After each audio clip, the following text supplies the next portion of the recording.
Roger Federer is one of the most successful and respected tennis players in history. He played over 1,500 professional matches and won 20 Grand Slam titles. He held the world #1 ranking for a total of 310 weeks, including a record 237 weeks in a row. Federer was known for his graceful playing style, powerful serve, and tactical brilliance. He helped elevate tennis to global popularity and inspired a generation of athletes with his dedication, humility, and professionalism. His career set a new gold standard for greatness in tennis. Born on August 8, 1981, in Basel, Switzerland, Roger grew up in a warm and supportive family. His father, Robert, was Swiss, and his mother, Lynette, came from South Africa. As a child, Roger was full of energy and curiosity. He loved playing different sports. By age 12, he made a decision that would shape the rest of his life, to focus entirely on tennis.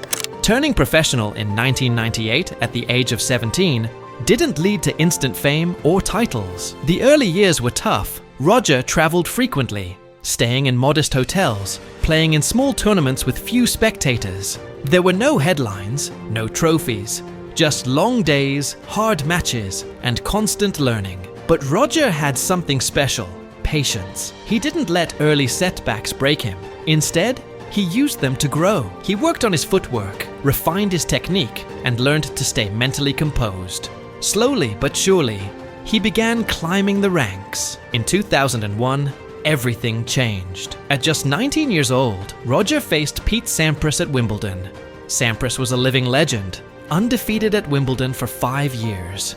Many assumed he'd cruise to victory, but Roger played fearlessly and won. That match didn't just shock the tennis world, it announced the arrival of a new star. In 2003, Roger won his first Grand Slam title at Wimbledon, defeating Mark Philippoussis. It was a career-defining moment, the first of many. From 2004 to 2007, Federer delivered a level of dominance rarely seen in sports. He held the world #1 ranking for 237 consecutive weeks, a record still unmatched by any male player. He won Grand Slam titles across all surfaces: grass, clay, and hard court, showcasing his versatility. At a time when many players specialized in one type of court, Roger mastered them all.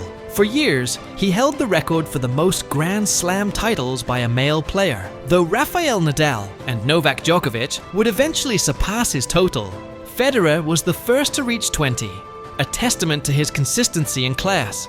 Beyond individual glory, Roger also shone in team competitions. In 2008, he won Olympic gold in men's doubles alongside fellow Swiss player Stan Wawrinka.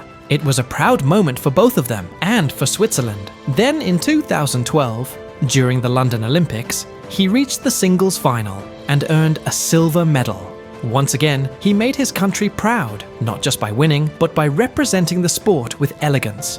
In 2014, Federer helped lead Switzerland to its first ever Davis Cup victory, one of the most prestigious team trophies in tennis.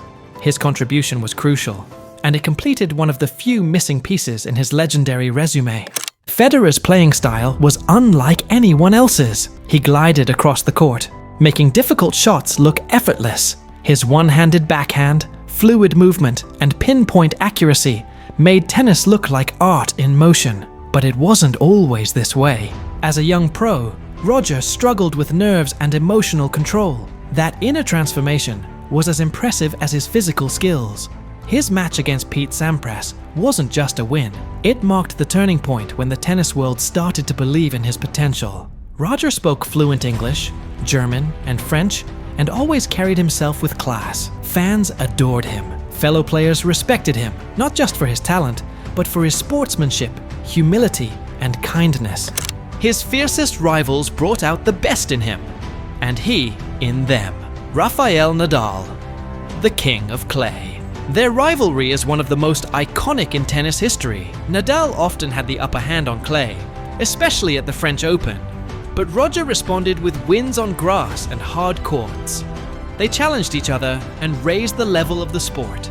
Novak Djokovic, perhaps Roger's toughest rival. They clashed many times in Grand Slam finals, with Djokovic winning several of those encounters. Their 2019 Wimbledon final lasted nearly 5 hours. one of the longest and most dramatic in history. Roger had match points, but Djokovic edged him out. Andy Murray, smart, strategic, and relentless. Their 2012 Wimbledon final was intense, and Roger's victory there was a career highlight. Murray helped make the Big Four era one of the most competitive ever. As Federer entered the second half of his career, injuries began to take a toll, especially his knees and back. In 2016, he underwent knee surgery and took an extended break from the sport. In 2017, at age 35, he won the Australian Open, defeating Nadal in a dramatic 5-set final.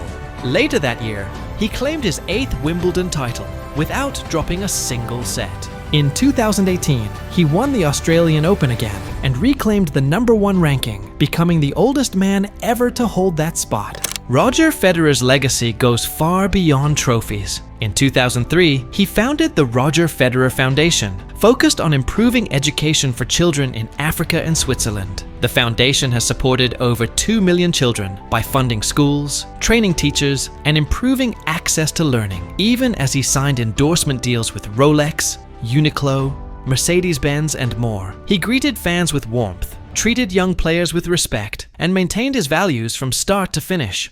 In September 2022, Roger Federer announced his retirement from professional tennis. His final match was at the Laver Cup, a team event that he helped create. In a poetic ending, he played doubles with Rafael Nadal. Together, they faced Jack Sock and Francis Tiafoe. The result didn't matter. The moment did. Over 17,000 fans filled the stadium. When the match ended, Roger waved goodbye with tears in his eyes. He sat beside Nadal, holding hands, both emotional. The crowd stood in silence, then applause. Roger Federer's story isn't just about 20 Grand Slam titles or 103 ATP titles. It's about how he carried himself in victory and defeat, how he kept going when things got hard. He battled through injuries. He never blamed others. He didn't chase the spotlight. He simply did the work, quietly, gracefully, with unwavering focus. And even in retirement, his name echoes across courts worldwide, not just as a champion, but as a symbol of excellence, humility, and heart. Lessons we can learn from Roger Federer. Show up even on hard days. He played through pain, through pressure, and never gave up. Stay calm under pressure. He learned to master his emotions and let his game do the talking. Be kind to others. He respected opponents, cheered on young players, and honored every fan. Keep learning and improving.